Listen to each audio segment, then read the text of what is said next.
कराड उत्तर विधानसभा मतदारसंघाचे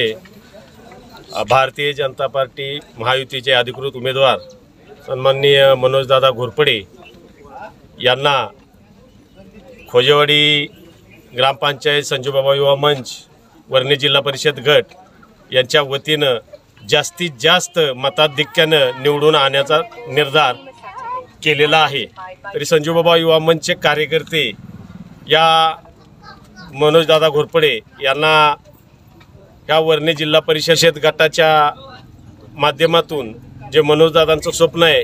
की या सातारा तालुक्यातून वर्णे जिल्हा परिषद गट जास्तीत जास्त लीड कसे देईल, तर आम्ही मनोजदादांना आश्वासित करतो की निश्चितच या कराड उत्तर मतदारसंघामध्ये जेवढे जिल्हा परिषद गट आहेत त्या सर्व जिल्हा परिषद गटामध्ये वर्णे जिल्हा परिषद गट हा निश्चितच उच्चांकी मतदान देईल असं मी आश्वासित करतो। आपल्या हक्काचे news channel Lokrajya news 1 like, share आणि सबस्क्राईब करा।